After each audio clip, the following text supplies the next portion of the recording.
Everyone again, and welcome to today's Grant Seeking Masterclass.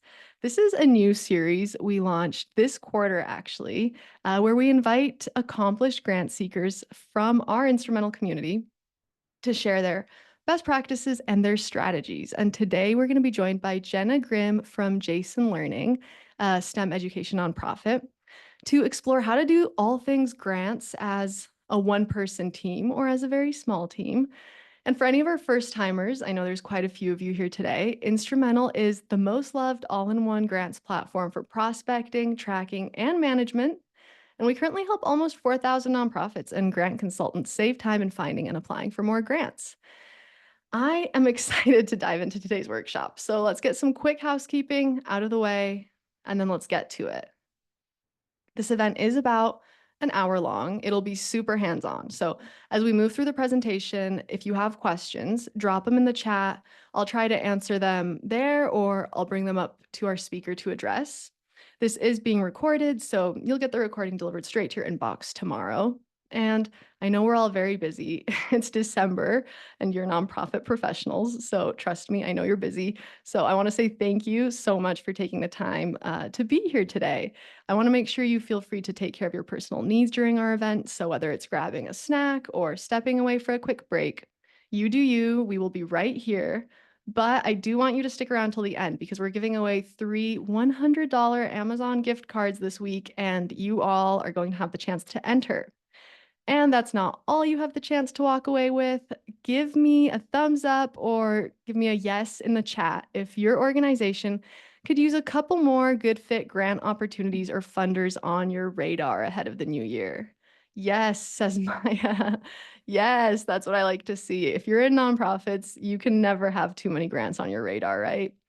So we want to make sure that we're equipping you not just with knowledge and insights, but with actionable resources. So when you roll up your sleeves in today's workshop, you will be able to walk away with a brand new list of funders and active grant opportunities matched to your projects and criteria that you can take back to leadership, to your team, what have you, to explore today.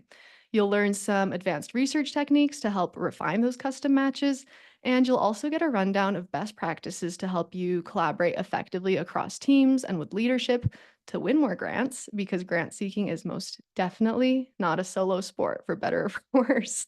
And we'll also talk about how you can stay on top of deadlines and opportunities, whether you're juggling it all alone or leading a team with lots of competing priorities and projects.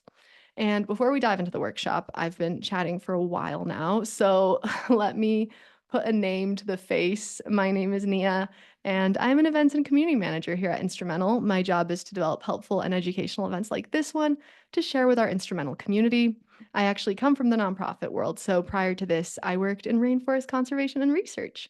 If you've been to our events before, you already know this spiel, but being here in this room with all of you is my favorite part of this job.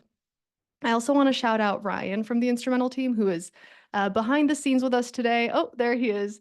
There's Ryan, my fantastic colleague. If you've ever read any of our Instrumentl Insights reports and gotten all those nuggets of wisdom, Ryan is actually the legend, the icon, the man, the myth, the legend behind those reports. So Ryan is here in the room with us today. He'll be helping answer some questions in the chat, but neither of us are actually the experts in the room. And with that, I want to introduce Jenna Grimm, our workshop leader and grants superstar. Jenna is the Director of Development at Jason Learning, where she serves as the sole grant writer and leads all grant initiatives, partnership proposals, fundraising efforts, communications, social media, everything, it seems like. In her time at Jason, Jenna has secured over $2.5 million in funding and worked with over 50 partner organizations on grants. I want to say a huge thank you to Jenna for being here today to lead this workshop. And with that, I'm actually going to turn it over to you to take it away, Jenna. Well, thank you for this kind introduction. Hello, everybody. It is so great to meet you. I have been working at Jason Learning for a little over 4 years. I actually started in the middle of COVID in 2020.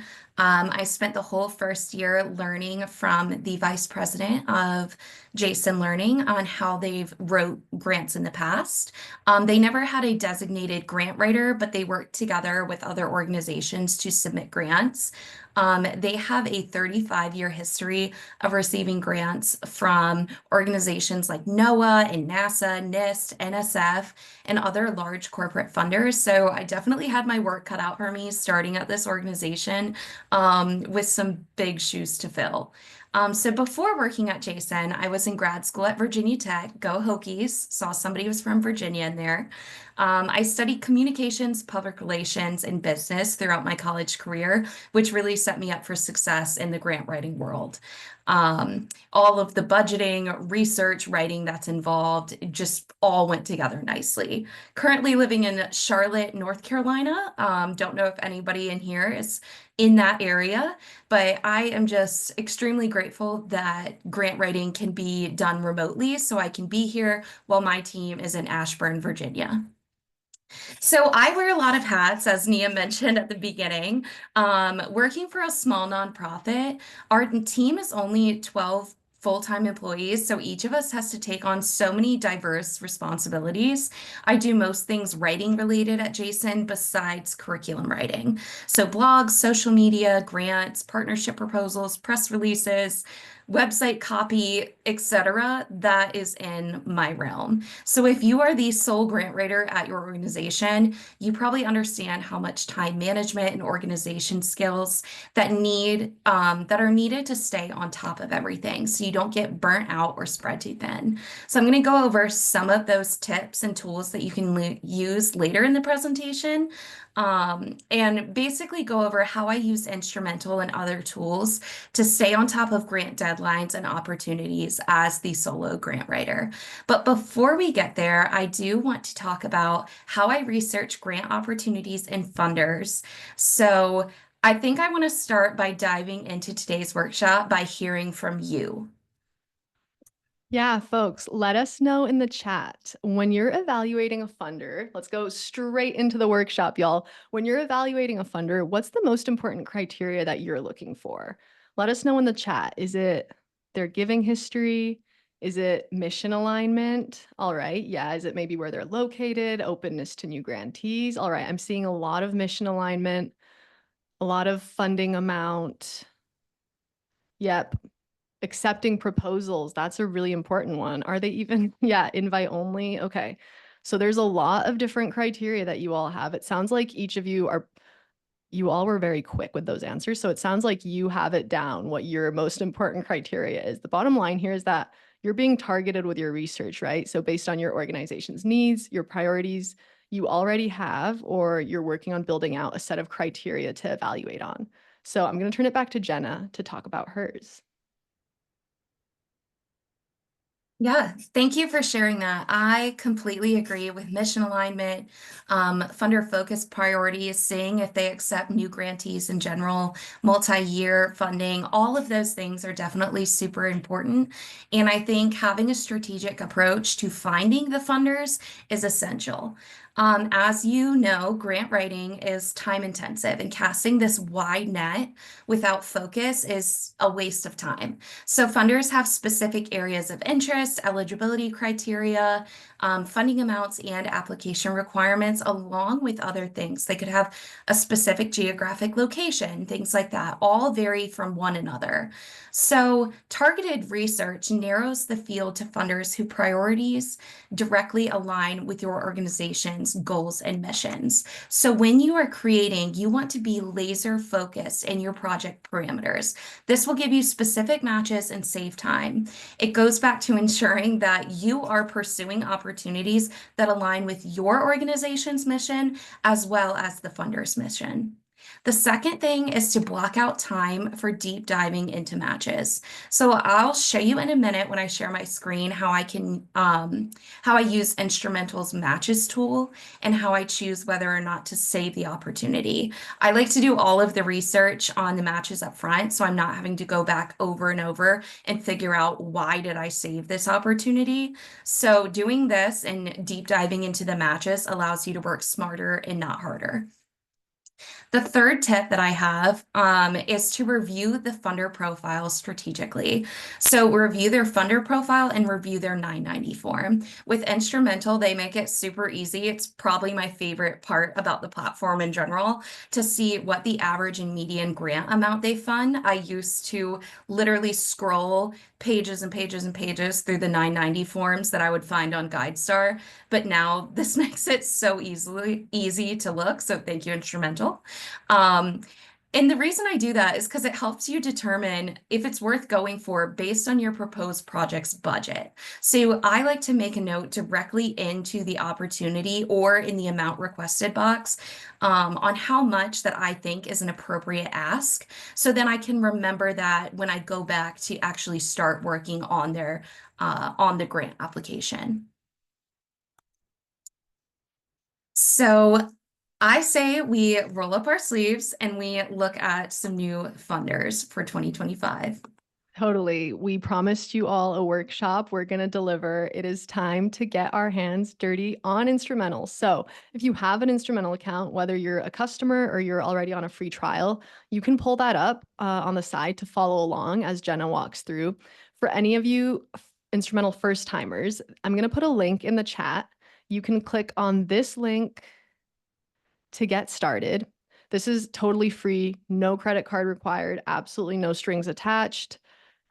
So this is totally, if you want to just use it for the duration of this workshop, that's totally fine. You do have access to the entire Instrumentl platform using this link for the next 2 weeks. So you can play around with a tool, get some good funder insights ahead of the new year, get that promised list of good fit matches. Please make sure you do use this link though, and not just instrumentl.com, because this is a special workshop link. It's going to let you go right into Instrumentl. And Lee, to answer your question, Instrumentl is not the same as Candid, GuideStar, or Foundation Directory. It's an all-in-one grant tracking, management, and discovery platform. If you've already had a trial, I'll put a separate link in the chat. You can request a trial extension. We won't be able to do it during this event. So for today's workshop, you'll have to just follow along on Jenna's screen. But I encourage you to fill out that form and somebody from our team will be in touch within a couple days. Yes, Rebecca, you can use the workshop link tomorrow, although it won't work for much longer after that. So go ahead and click that link, y'all, and you are going to see a button that says try 14 days free. You're going to click that, and then you're going to sign up. It's going to be a very brief form like this: name, organization, email. If you've ever signed up for anything on the internet, it's the same old thing. Once you've done that, you're going to land on this page. This lets you book a call with one of our grant advisors. They like to help walk you through the platform, but because we're here with Jenna, who uses Instrumentl and she's sharing her best practices, you actually have the option to skip this call. If you just go on Instrumentl later and try to sign up for a trial, you will not have the option to skip this call, which is why this workshop is so exciting. So even if you're not super interested in trying Instrumentl right now, go ahead, Lee. It's this link that I just put below. It's going to say Masterclass Jenna at the end. And when you click that, you can hit try 14 days free. So I'm going to give everybody a minute to catch up. You're just going to fill out that information about yourself. And then you're going to be on this page. You're going to hit skip. For anybody who's already on Instrumentl, you're a customer or you already have a trial, bear with us for just a second so we can get all of our first timers set up. And then we're going to dive into Jenna's best practices. Let me know if any of you are having any issues in the chat, and I'll try to walk you through that. Otherwise, Jenna, I'm going to turn it back to you to share your screen and help folks with research techniques on Instrumentl. Awesome. Okay. Gonna share now.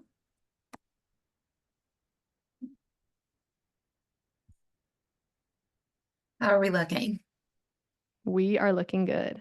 Awesome. So this is my Instrumentl page for my early childhood STEM project.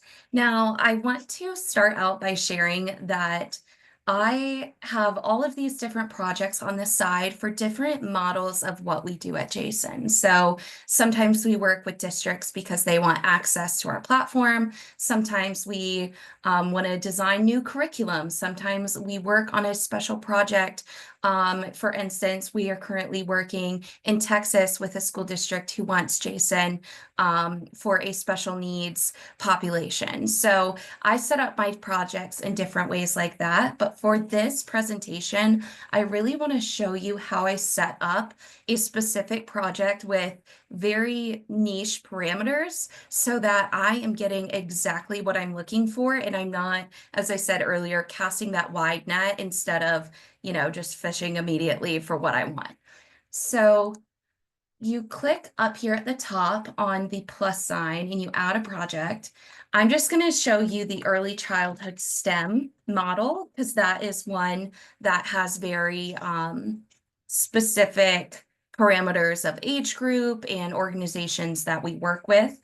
So I will name my project that. I'm the project lead because I'm the only person on my team. So I am always assigned to everything in this. And then I'm going to do matches and tracking because this is how I want to search. So once I save and continue, this is where you can get really specific in your project details. The applicant type, it already plugs in that I'm a nonprofit. However, I would encourage you if in this specific project you are going to be working with a school district or a library or a museum, if they are willing to also be the applicant, you could click on their applicant type as well and research grants for them. However, for our early childhood stuff, we are normally the applicant, so I'm only going to click on nonprofit. And this can change. You can always go back and edit your projects as you meet new partners and potential partners. You can go back and change these things. So I'm going to click no for faith-based organizations and programs because that is not what we are. We are inside the US. And this is specifically my favorite part of Instrumentl. I love being able to pick the specific states and counties that we're in. For this particular early childhood STEM project, we are mostly in the DC area. So we're in Washington, DC. We are also in Prince George's County in Maryland. So I'm going to click that specific county. And then we're also in a number of other school districts in Northern Virginia. So I can scroll down there and pick those specific counties. So I can pick Arlington, Alexandria. I can pick Fairfax County. Loudoun County is actually where we are headquartered. So I can pick all of those specific counties where this project and where we have had interest in from these school districts or community organizations that want to partner with us. So once I hit confirm on that, they're all in here. And then I have to go into the field of work. This is another place where I would say be more specific than be more broad, especially because you can have different projects with different areas. So for this one, I'm going to type in education and scroll down to that section. And this is obviously early childhood education. So I will pick the preschool and early learning. And if you don't understand completely what these mean, there's this little eye that you can hover over and it tells you exactly what type of matches that would pop up with that field. And I have found that extremely helpful. So I'm going to pick education, preschool to early learning. I'm also going to pick STEM and STEAM education because that is what we focus on at Jason Learning. And then I'm also going to pick teacher development and training because all of our work also does professional development for teachers. So those are the ones I'm going to pick. I probably could pick regular education. I might be able to pick educational access and equity, but I would just read over independently each one of these and see if that's a good match for you. Sometimes I click them and then I realize when I click education, it gives me so many matches and I need to go take that off so it's more specific. So this is kind of a trial and error on what is going to give you the most accurate thing to your project. So I will do these 3 fields of work. What size grants are you looking for? This is when you really need to know what your project costs. So to do this early childhood STEM program, how much is it going to cost to implement? And that might be your minimum size. However, I will recommend that you don't go too high with your minimum because a lot of funders would be willing, let's say we want to create a whole new unit on early childhood STEM. Well, what if they're willing to do 10,000 and kick off a module? So you have to think about like maybe we should keep it open a little bit in that arena. However, if you do want to be very specific, we only want funding for the full project, you could put that in there. So I'm just going to go ahead and put 1,000 as my minimum because I normally don't work on grant projects that are less than that because time is valuable and I need to balance that. What will I use the funds for? This is educational programs and projects, which is exactly what I'm doing. It is also a project or program. A lot of funders will have that, and you'll see it later when I show you the 990, that they are funding specific projects and programs and not general operating expenses. So I will click that. And then I'm also going to click on training and capacity building because some of these organizations and school districts we're working with are very interested in doing, they have access to JSON, but they want extra professional development on our early childhood materials. So I'm going to click that as well because it makes sense to the people that I'm working with on this. What kind of funders would you like to see grants from?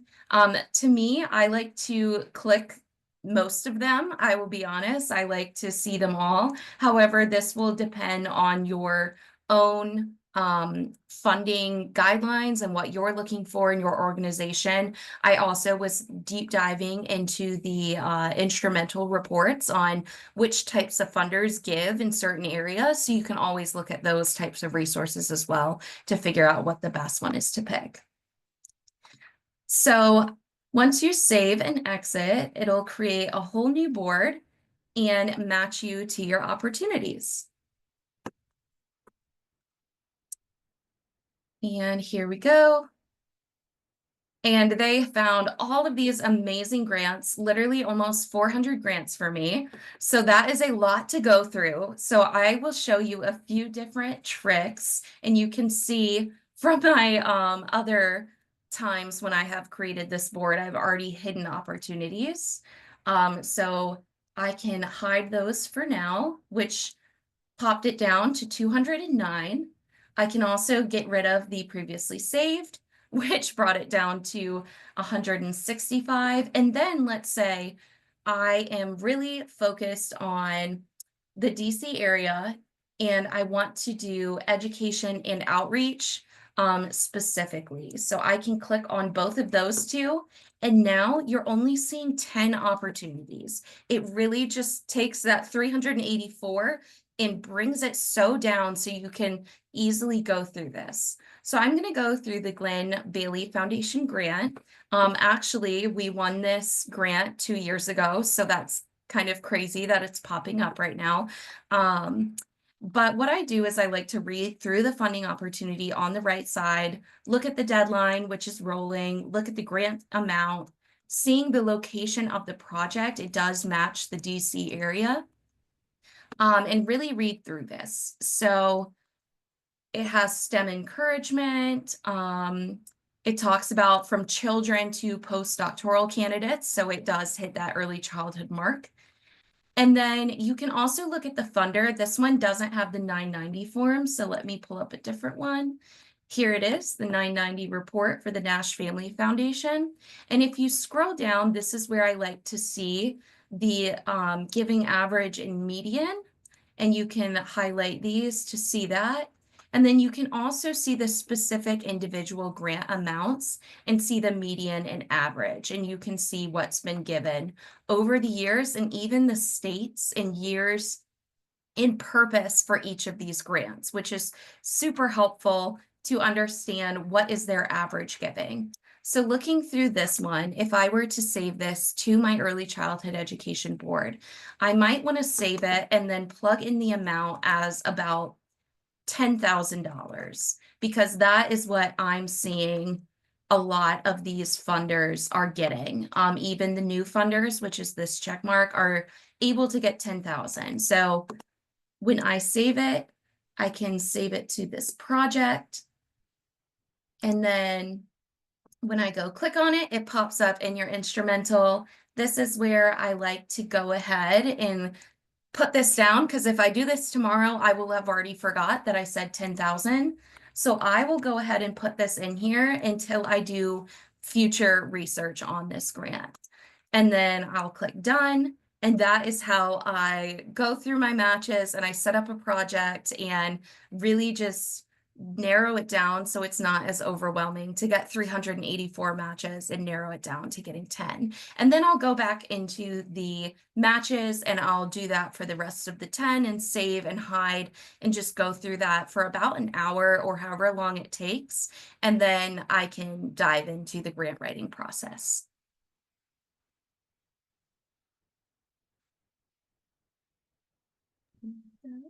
Awesome. That was a lot that Jenna just walked through. If anybody has any questions specifically about how Jenna was searching for those grants and refining it, feel free to drop it in the chat and we'll come back to that before we wrap up. Otherwise, let's go back to where we dropped off. We want to talk about some of Jenna's other best practices. The first one is collaborating on grants with stakeholders. Like we said in the beginning, grant writing is definitely not a solo sport.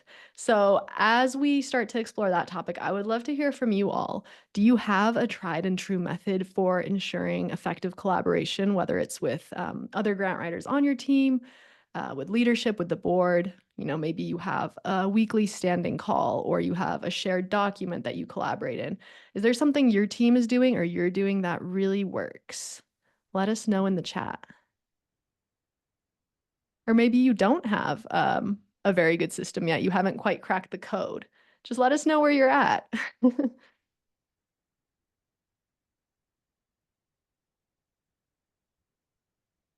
Quarterly meetings. Yep. I find that a standing meeting is always a good idea because even if you don't feel like you have anything to talk about, it forces you to figure out, you know, what's on the agenda. Yeah, weekly or bi-weekly syncs. Some of you are solo grant writers, so maybe you haven't quite cracked how to collaborate with people that aren't on the grant writing team. Monthly leadership meeting. No system, hard to sell to my org, unfortunately. That's totally the case, I think, across most organizations, is that it's really hard to get buy-in from folks who aren't directly involved in the grants work. So lucky for you, Jenna is here and she's actually going to talk specifically about that. So I'm going to hand it back to her.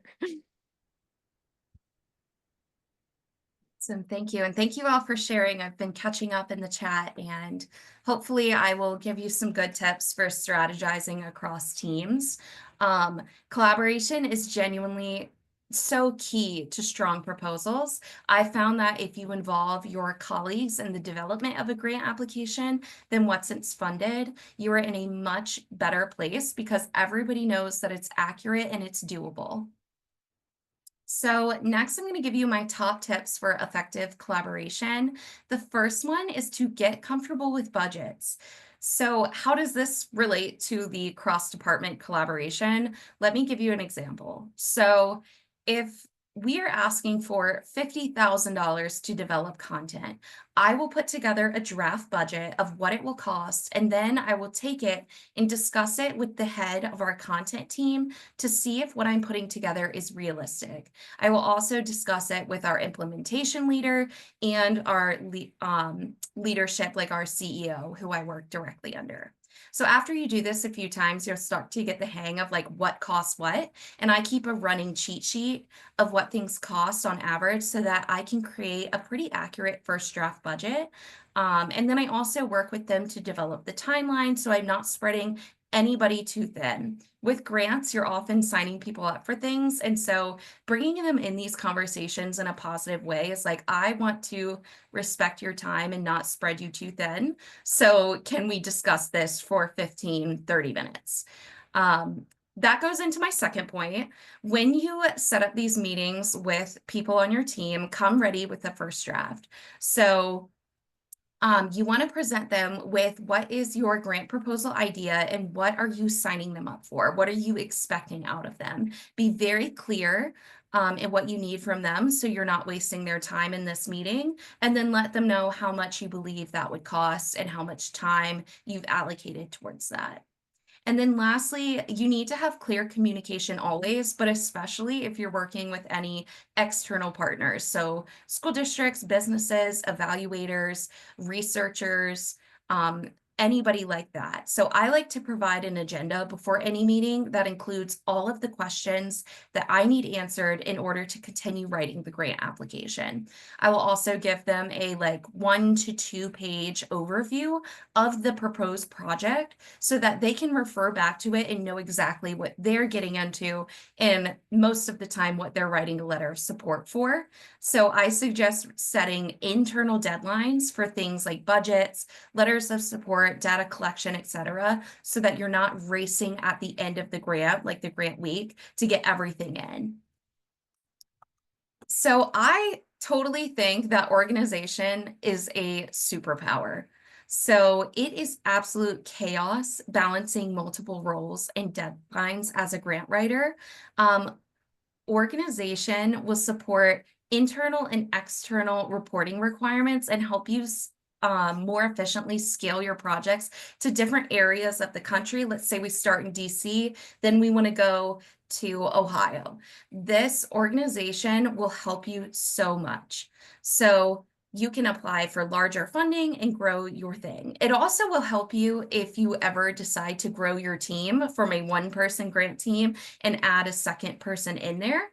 Then you can share your resources easily and it'll help you organize your own processes and your peace of mind.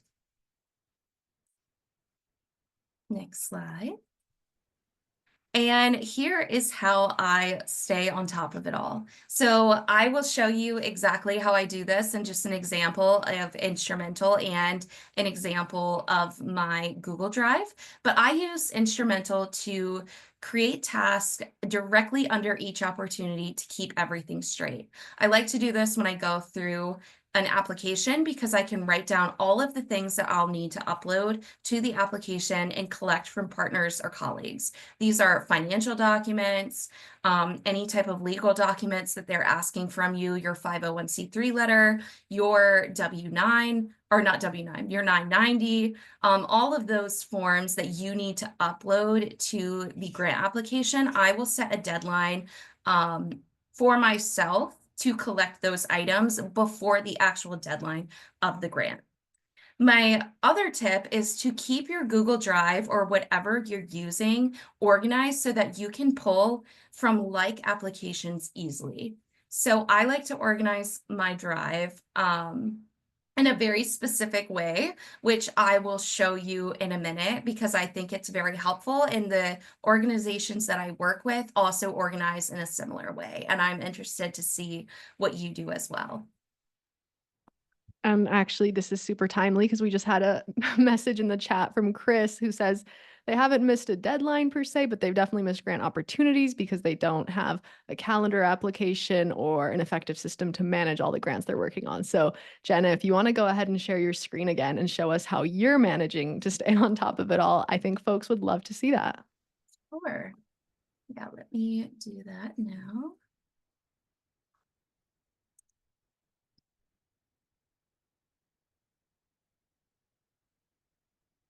Okie dokie. So going back into Instrumentl. Now I'm going to click on all projects, and this is a very vulnerable moment because you are going to see the number of grants that I have been denied, but that is just part of the process. And you will see everything from this last year. But this really shows you how I keep track. So these grants were at the beginning of this year. And when you click into them, you can open up these and you can click new task. Luckily, I had completed all my tasks in the past, and then you can add different things. So let's say this one was, I needed to get our 501c3 letter from our CFO. So I would put that in here, like collect 501c3 letter, task type, full proposal, the deadline. If it's due, let's say on December 31st, I might give myself a deadline of this Friday, because that should be a short email that I could send today and then ask them. Then I'll click done, and it puts it in there immediately.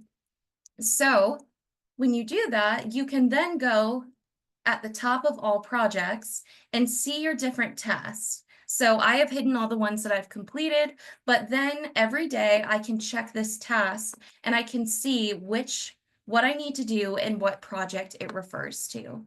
So this is a super easy way to see it. The other thing that Instrumentl has is your calendar, which I absolutely love. And this, Chris, goes directly to your note in the chat.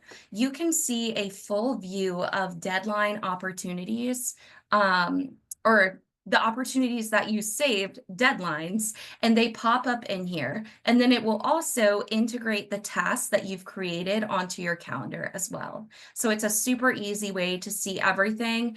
And you can also share this calendar with your external calendar. So if you use Google or Microsoft or any of those things. The other thing I wanted to quickly show you, and I might have to reshare my screen, is my grant proposals.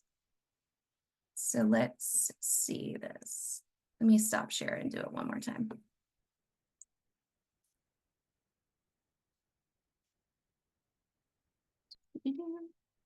Okay, so this is how I organize my Google Drive. I like to start at create a folder for each year. So I started in 2020. So this is how I have them laid out. And then once you go into them, let's go into 2023. I like to have the different models. So this is what the different projects that I have in Instrumentl, I have them as different folders in my Google Drive. So let's say we go into the early childhood folder. Then you can find all of the foundations that I ended up applying for under early childhood. Once you go into that folder, then you will see all of the documents that go into that opportunity. So I like to keep them all here. And then what I'll actually do is I will copy the link to the specific folder, and then I will assign it to the actual opportunity in Instrumentl. So everything's aligned and I can quickly find the opportunity and everything's linked together. Once again, this would also be super helpful if you have new people coming onto your team, or in the future, if you leave, then somebody else will be able to see all of this connected as well. And I'm going to catch up in the chat to see if there are any questions you need me to answer. Yeah, I'll actually post some to you. So folks, we've gotten to our Q&A. So if you have questions, leave them in the chat. I will ask you the ones that I collected from earlier. We have a question from Lynn, and they ask, as a solo grant writer, how do you make sure you don't overload yourself once you select all of these grants or opportunities, whatever it is that you want to track or pursue? Yeah, that is a great question. I would say once they're in the actual project, then I go through almost this second round of, is this opportunity a good match? I'll look at all of the deadlines of the ones that I've saved, and let's say like I happen to save four of them that all have the same deadline. Then I will do maybe a little bit of a deeper dive to see which ones are the best match, and I will narrow it down that way. And then I will remove the other opportunities or see if they have a future opportunity. Like sometimes they'll have a May 1st deadline and they'll also have a September 1st deadline. So if they do have that, I'll push that one to the later and I'll keep the one that only has one deadline for the year. So that's kind of how I narrow it down. Lynn, let us know if that answered your question or if you have any follow-up questions. One question that we had earlier as well was about getting buy-in from the team. So you talked a little bit about how you're collaborating with them, but can you tell us a little bit about what the process was like for your own organization and in your role of actually getting the folks on your team to be really bought into and embedded in the grants process? Did it, was it an overnight thing that just happened because, you created these budget cheat sheets and you started bringing them into the conversations, or was it kind of an uphill battle? I wouldn't say it was an uphill battle. I think a lot of times, people have come to me. It's kind of like they're like, "Hey, can you help me write this?" Or I need a social media post to go out. So it's kind of like, I'll do this for you, you do this for me. But at the same time, when it comes to grants, I think what really pushed my team over the edge is we have gotten a number of grants over the years, and um, I have written some that are not as accurate as they should be. And I said, we can write 5 modules for only this amount of money. It gets funded. And then we realized that that was not enough. And we're actually spending so much more time and resources of ours. And we still will do what we said in the grant application, but then we adjust and we say, actually, what we've learned is that a module takes this many hours of so and so's time. So in the future, like we need to say that should have been only 3 modules for this amount of money. So I think us learning in that way has also been super helpful because everybody wants, nobody wants to be misaligned with the funding that we get and what we apply for. So it just really helps everybody go through it smoothly. And like I said, if I'm signing them up for something, I want to let them know, and they really appreciate, like, "Hey, Jenna, thanks for letting me know that I'm going to be writing this weird community challenge on diesel mechanics." Like, I appreciate that. So they like to be in the loop. And I try not to I'm just like, "Hey, by the way, I'm going to be doing this and here's what I put. Can you just review it on your own time, or I'm happy to jump on a meeting." And as long as you do it in a way that's really respecting their time, then it's they seem to be receptive to it. Totally, not a solo sport, like we said. We have a follow-up question from Lynn, and they preface this by saying, of course, it's going to vary from person to person and organization to organization, but I think folks are interested in specifically your tips just because, you've walked us through your process, you've led us into your Instrumentl tracker, which is a very, like you said, vulnerable place. We've really seen it all now. So Lynn is curious, do you have a target number that you go for grants that you're trying to review or pursue, either based on a quarter or based on a certain project? Yes, that is a very good question. I would say that it's hard. You don't want to ever say I'm going to go for 15 grants or 20 grants. I say that because I have done that in the past and then I realized I'm not doing as good of a job at my writing because I'm just trying to get these grants out the door. I will say, obviously, your bosses, I'm sure, and your management are going to be asking you, how many grants are you applying for? I would say I do it by funding instead. I would say I want to apply for at least $500,000 this quarter, depending, and do it that way. And often it will change because sometimes we'll go for an NSF grant that's 600,000 immediately. So I would say it's a very, I know you said it varies individually, and you are so right. I would say definitely utilize Instrumentl to save these, even if you can just show that you have a pipeline and you have a plan. There's no magic number on how many you should be applying for. Um, but as long as you're able to show people what you're working on, how you're plugging it in, and how it all fits together, you should be in a good place. Thank you. I hope that helps, Lynn. Like you nailed it when you said there's really not a golden number that we should be going for, but I think that's good advice. We often hear from folks in the room that it's more so about the dollar amount that they're working towards, although even in that case, it's not really just like, that's the number and that's it. We had a question about the budget cheat sheet.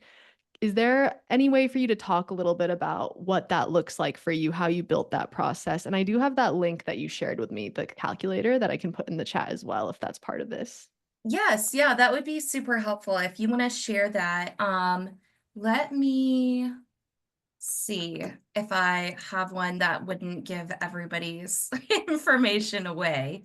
Um, And feel free to just talk through it. No need to share, because I know that can have some sensitive information, and we're all very aware of, we're all nonprofit professionals in this room. We do not want to make you yes. have to give away any sensitive information. So what I would say is, what I like to do is I have a spreadsheet that has everybody's names in there. I know their annual salary, monthly salary, and then what I will do is put that into a spreadsheet with formulas and things like that. And then I do with this FTE, which is full-time equivalent calculator, I'll take their salaries. One tip for grants is that in a lot of grants, you can give everybody a 3% raise if it's a multi-year grant. So I will do that calculation of formula in Google Sheets and have like year one, year two. I normally do 5 years is what I have set up and already have that in there. And then I will do a formula where it has the FTE percentage, so 3%, let's say, and then I'll times it by their full salary amount and put that number in. And it plugs it in and it adds them all up for your personnel category. And that is probably the hardest part that you go back and forth. You're like, okay, well, this person's the CEO, so that's 1% of time. This person's the director of content, which is 15% of their time. And that's exactly when I decide to talk to these people because I'm like, hey, how much time, throughout the year do you spend if we are creating 3 modules for early childhood? Um, so they'll let me know probably about 8%. And then I can use that and create some draft budgets that way. Then you can do the same thing with fringe benefits. You can multiply it by whatever percentage your fringe is. Ours is 18% roughly. And then for a nonprofit, we have an indirect cost rate of 10%. And you can do all of these in Google Sheets. And once you've done it once, then you can copy that sheet and do it for other grant applications and plug in different numbers. So that is how I do it in Google Sheets, mostly is what I use.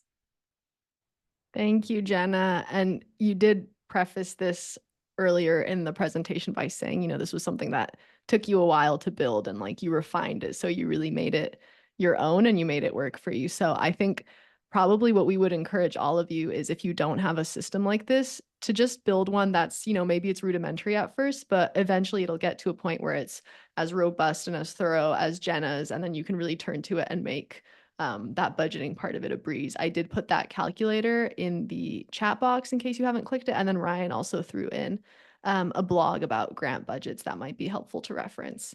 Jenna, I have one more question I think we'll have time for. If anybody has any quick questions, feel free to throw them in the chat. But I think the final question we have time for, this kind of strays from the content that we've been covering so far, but we had a lot of questions in the chat about actually writing the grants, how you managed to have the time to do that, and maybe you could give us a couple of your best practices or top tips for actually writing the grants. And I know I'm putting you on the spot because we hadn't discussed this as part of the presentation, but let us know if you have any advice there. Yeah, I definitely have some advice. I would say Nowadays, when I first started out, I looked at past grant applications that our organization had done and really just learned how they write about it. It was super helpful to reference past applications. It's just kind of like the budget to where if you write an application about an early childhood STEM program, then you can take that application and when you apply to another funder, you will probably have a lot of the information that you need. Just like when you write your resume and you're going to different places, then you can adjust and not start from scratch. The worst thing is having your blank screen. I always, when I look at an application, I will take all of the questions and put them in a Google Doc so I can work there and I can share that with whomever I need to.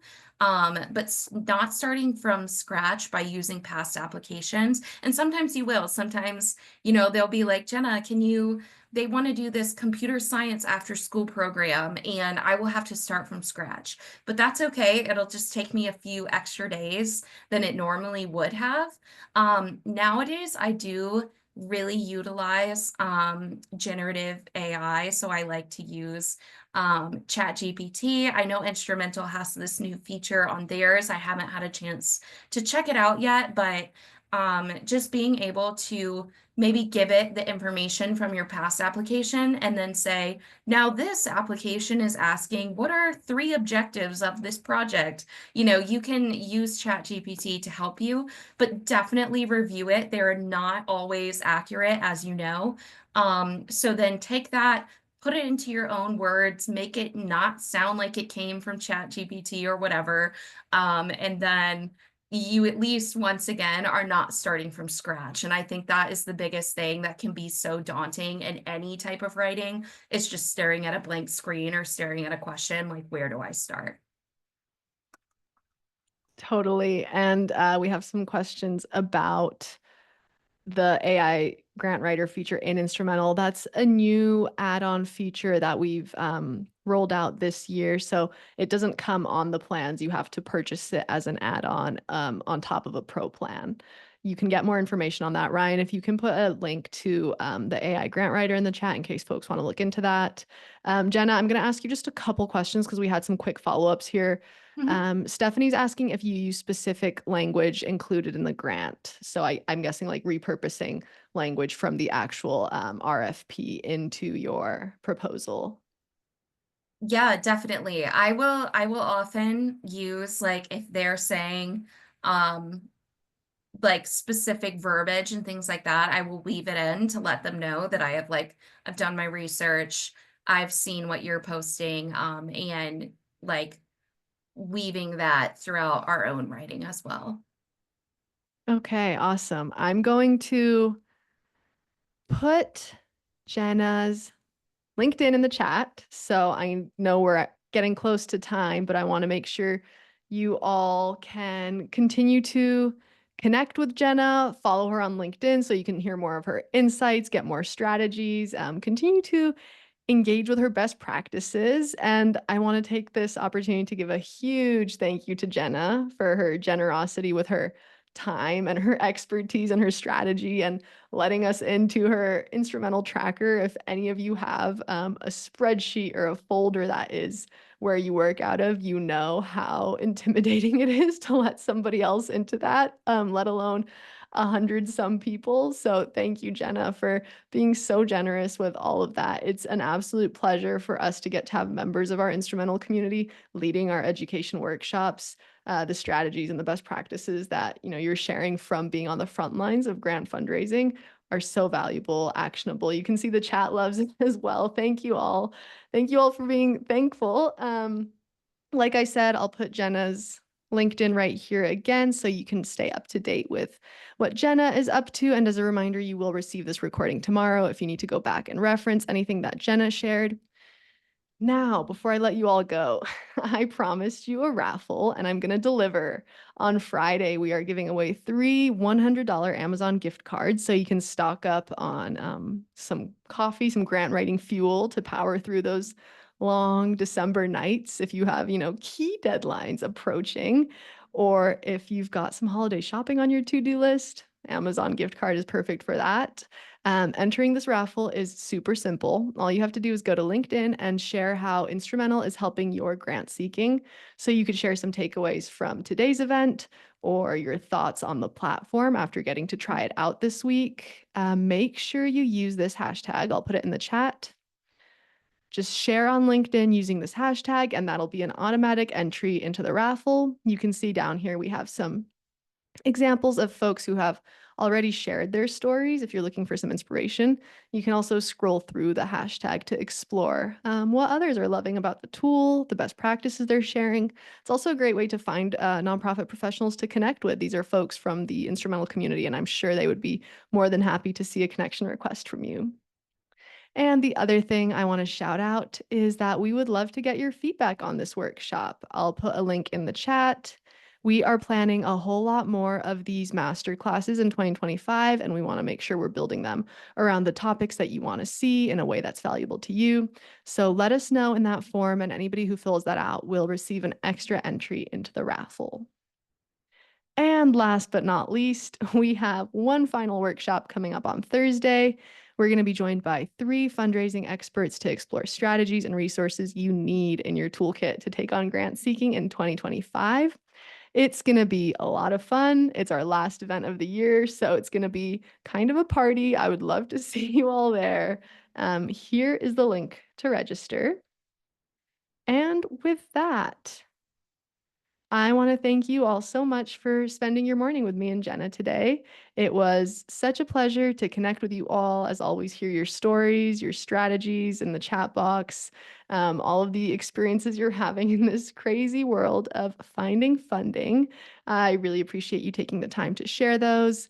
I wish you all the best of luck on your nonprofit journeys, and I hope you have some new exciting opportunities to bring back to your team.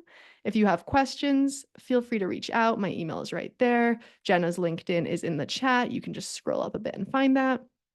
Feel free to reach out if you have questions. And don't forget to post on LinkedIn to enter our raffle. Thank you all for being here. And thank you, Jenna. I hope to see you on Thursday and have a beautiful rest of your day, everyone. Bye.